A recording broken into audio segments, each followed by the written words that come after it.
For updates regarding all competitive exams, subscribe our channel and do not forget to press the bell icon so that you never miss a notification.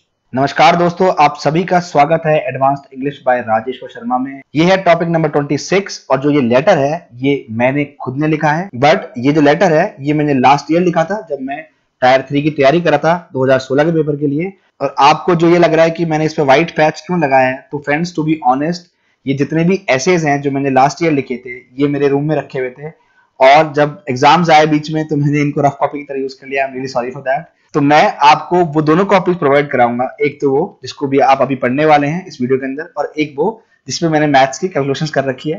तो I am sorry for that. देखिए, अगर मैं इस letter को एक नए page पे लिखता तो वो एक तरह की चीटिंग होती, क्योंकि देखिए ये मेरी एवरेज हैंडराइटिंग है और मैं अगर आपके लिए वापस नया लिखता तो उसको मैं बहुत जमा जमा के लिखता, तो वो एक गलत चीज है, क्योंकि मुझे पता है कि मेरी हैंडराइटिंग ऐसी ही है और ताकि आपको ये ना लगे कि भाई मेरी हैंडराइटिंग बहुत ही ज्यादा अच्छी है, तो मैंने ऑनेस्ट होते हुए मैंने वो ही पेजेस की मैंने वीडियो बनाई है जो मुझे लास्ट ईयर मुझे मिले मेरे नोट्स के अंदर। तो प्लीज आइए इसको स्टार्ट करते हैं।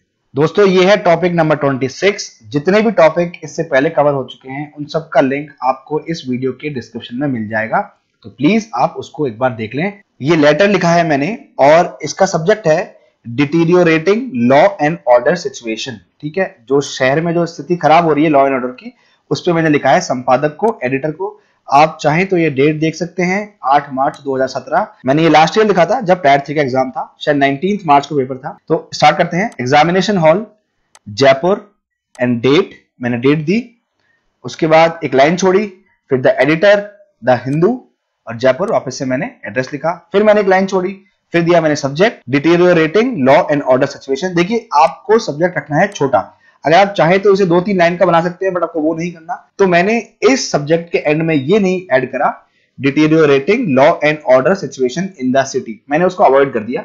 बस मैंने ये रखा कि जो सब्जेक्ट है वो 3 to 4 या 5-6 वर्ड्स का मैक्सिमम हो जाए। फिर एक लाइन छोड़ी, फिर लिखा मैंने सर। देखिए, मैंने यहाँ तक 19 वर्ड्स कवर कर लिए थे, क्योंकि ये सारे जो मेरे ऐसे और लेटर्स थे ये लिख के मैं अपने फ्रेंड्स को भेजा करता था, तो उनको एक आइडिया मिल जाए कि मैं कितने वर्ड्स में लिख रहा हूं, इसलिए मैंने यहाँ पे वर्ड्स लिखे थे। फिर मैंने एक लाइन छोड़ी और फिर मैंने स्टार्ट कराया, through this column of your esteemed daily, जो आपका ये जो न्यूज़पेपर है उसके through I would like to draw the indispensable attention. देखिए, इंडिस्पेंसिबल वो होता है जिसके बिना काम नहीं चल सके, तो मैंने अटेंशन के पहले एक एडजेक्टिव लगाया है इंडिस्पेंसिबल, की एक ऐसा अटेंशन जिसके बिना हमारा काम नहीं चल सकता। मैं जब कभी ऐसे या कोई लेटर लिखता हूं तो मैं अच्छी वोकैबुलरी यूज करने पे हमेशा एम्फेसिस देता हूं, तो मैं ये फॉलो भी किया करता था और मैंने आरटीआई लगाई है जो मेरी कॉपी थी 2016 वाली, उसके लिए। अब I guess within a couple of days, जब विद इन अ वीक वो कॉपी आ जाएगी तो मैं उस पर भी एक वीडियो बना दूंगा, और उसमें टॉपिक था earthquake. I would like to draw the indispensable attention of superintendent of police to the increasing ruckus in the city. मैंने ये लिखा था कि मैं आपके इस न्यूज़पेपर के माध्यम से जो हमारे सुपरिटेंडेंट ऑफ पुलिस है, एसपी हैं सिटी के, उनका इंडिस्पेंसिबल अटेंशन लेना चाहूंगा। उनको जो शहर में रकस बढ़ रहा है, ruckus is a state of disorder, अगर हल्ला गुल्ला या बहुत एक उत्पात की स्थिति होती है उसको रकस बोलते हैं, तो मैं उसके लिए मेरे जो एसपी हैं सिटी के उनका ध्यान आपके न्यूज़पेपर के थ्रू खींचना चाहूंगा। मैंने यहाँ पे ये बता दिया कि मैं किस इंसान का अटेंशन चाहता हूं। उसके बाद मैंने इलेबोरेट किया कि एक्चुअली मैं वो अटेंशन चाहता क्यों हूं।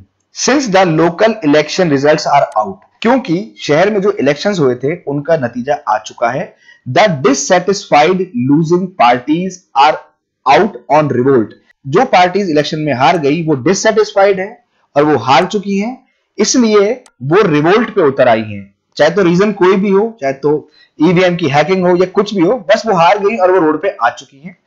Parties are out on revolt, comma menacing, menace मतलब उत्पात मचाना, एंड परपट्रेटिंग का मतलब होता है गुनहगार या वो लोग जो कि एक्चुअल में उत्पात मचाते हैं। Menacing and perpetrating government and private property, जो लोग उत्पात मचा रहे हैं वो लोग क्या कर रहे हैं, वो लोग प्रॉपर्टी को नुकसान पहुंचा रहे हैं, गवर्नमेंट प्रॉपर्टी को भी और प्राइवेट प्रॉपर्टी को भी। तो मैंने अपने इस लेटर में ये दिखाना चाहा कि शहर में सच में उत्पात हो चुका है और जो व्यवस्था है वो बिगड़ चुकी है। तो मैंने उसका एक बैकग्राउंड दिया कि भाई इलेक्शंस हुए और इलेक्शंस के रिजल्ट आए और वो अच्छे नहीं आए, तो जो लोग हार गए उन लोगों ने उत्पाद चालू कर दिया।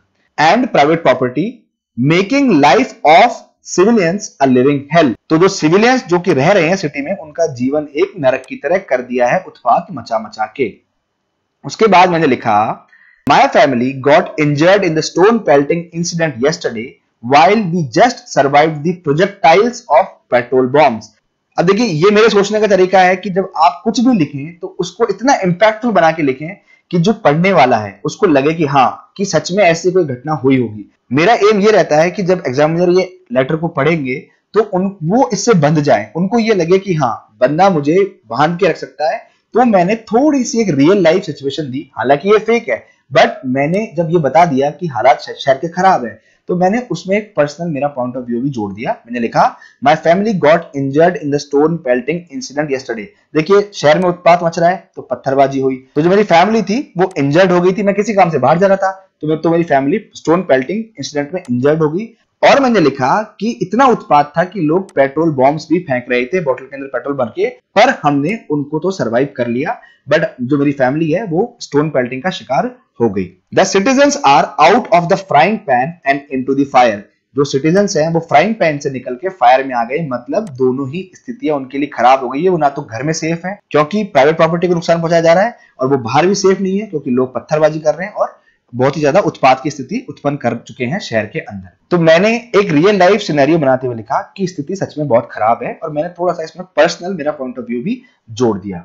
The local police and the civilians, मैं भी द लगाना भूल गया, the civilians are now on the mercy of the mob. देखिए, जब मैंने ये बता दिया कि शहर की स्थिति बहुत ही खराब है, और जो मेरा मोटिव है वो ये है कि जो शहर के एसपी हैं मैं उनका ध्यान खींचूं, तो मैंने उनको बताया है कि देखिए, जो शहर की पुलिस है और जो सिविलियंस है वो दोनों ही अब जो मॉब होता है, जो भीड़ होती है, उसके हवाले हो चुके हैं। Transport and communication have been stalled.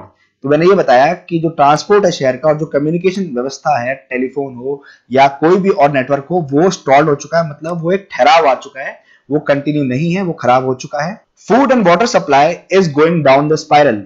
मैंने वापस से एक इडियम का यूज किया कि डाउन द स्पाइरल का मतलब होता है अगर कोई चीज तीव्र गति से बदतर होती जाती है। मैंने सारी स्थितियां ही खराब बताई है क्योंकि मैं ये दिखाना चाहता था मेरे लेटर के अंदर कि स्थिति सच में बहुत खराब है और आपको जल्दी से कुछ करना पड़ेगा। अब यहां तक तो मैंने बता दी सारी स्थितियां खराब जो कि शहर में हो रखी हैं। अब मैंने यहां पे दिया सुझाव कि आप क्या करें। I request the SP to contain the extrapolating anarchy by deploying. तो मैंने लिखा कि जो मेरे शहर के एसपी हैं, मैं उनसे रिक्वेस्ट करता हूं कि वो कंटेन करे, कंटेन मतलब रोकथाम करे, द एक्स्ट्रापोलेटिंग। एक्स्ट्रापोलेटिंग का मतलब होता है जो कि बहुत ही ज्यादा बढ़ी हुई होती है या जिसके बढ़ने की जो गति है वो बहुत ज्यादा होती है। एक्स्ट्रापोलेटिंग एनार्की, अराजकता जो फैल गई है सिटी के अंदर, वो by deploying special operating commandos. अब देखिए, मैंने भी ऑपरेटिंग का आईएनजी हटा दिया, तो ये मेरी मिस्टेक थी। By deploying special operating commandos, तो मैंने उनसे ये रिक्वेस्ट की कि आप शहर की जो व्यवस्था बिगड़ी है इसको संभालने के लिए जो कमांडो टीम है उसको लाइए, along with immediate airborne supplies of food and medicine. और साथ ही एयरबोर्न सप्लाई मतलब आप हवाई जहाज या हेलीकॉप्टर किसी से भी जो फूड की और मेडिसिन की सप्लाई है उसको फटाफट से दुरुस्त कीजिए। अब मैं भी चाहता तो इसमें 2 से ज्यादा सुझाव दे सकता था, बट मुझे उस समय याद नहीं आए और इस समय मैंने कुछ भी एडिट नहीं किया, ये एज इट इज है जो मैंने तब लिखा था लास्ट ईयर। इसमें मैं ये ऐड कर सकता था कि जो एसपी हैं उनको एक एडवाइजरी जारी करनी चाहिए, या तो न्यूज़पेपर में या रेडियो में, जिसमें ये अनाउंसमेंट हो कि लोगों को अब घर के अंदर ही रहना है, या आप एक ऐसा पर्टिकुलर टाइम बनाइए जब आप बहुत ही ज्यादा मात्रा के अंदर पुलिस को लगाएंगे और लोग बाहर आके शांति से खाने का सामान लेके वापस घर में चले जाएंगे। बट मैं वो उस पॉइंट पे ऐड नहीं कर पाया, पर जब मैंने ये लिखा होगा तो मुझे वो पॉइंट याद नहीं आया। आज इसे पढ़ते हुए मुझे एक पॉइंट और याद आ रहा है। फाइनली मैंने लिखा है, yours truly Baba Bhole. I am really sorry. देखिए, मैं अपने फ्रेंड्स को भेजता था ये, तो ताकि वो लोग बोर ना हो जाए, तो I used to add some funny notes in this, ताकि जो मेरे फ्रेंड्स हैं वो इस पूरे लेटर को और जो मैं ऐसे भेजता हूं उसको थोड़ा सा इंटरेस्ट लेकर रिव्यू करें। ये लिखा मैंने 145 वर्ड्स में, 145 plus 19 words equals to 164 words. 165 words में जो अपना लेटर है उसको रिव्यू कर दिया जाएगा। 165 वर्ड्स तक जो अपना लेटर है वो एक्सेप्टेबल है, उसको चेक किया जाएगा। तो फ्रेंड्स, अब आपकी ये बारी है और आपके लिए बहुत अच्छा मौका है कि आप जिस टीचर से कुछ सीखना चाहते हैं, उन्हीं ने अपना ऐसे लिखा है, तो प्लीज आप इसको एकदम क्रिटिकली एनालाइज कीजिए। आपको जो गलती मिलती है वो निकालिए, क्योंकि देखिए मुझे भी पेपर देना है 8 तारीख को, तो मेरे लिए भी इंप्रूव करना जरूरी है। और ऐसा नहीं है कि मैं बच्चों के ऐसे रिव्यू नहीं करूंगा, बट मुझे कई बच्चों ने बोला कि मैं अपने ऐसे डालूं तो उनको ज्यादा इंप्रूवमेंट होगा, क्योंकि कई बच्चे बहुत ही ज्यादा ग्रामेटिकल मिस्टेक करते हैं और मुझे लगता है कि मैं ग्रामेटिकल मिस्टेक काफी कम करता हूं। तो आपको कुछ सीखने को मिलेगा, आई होप।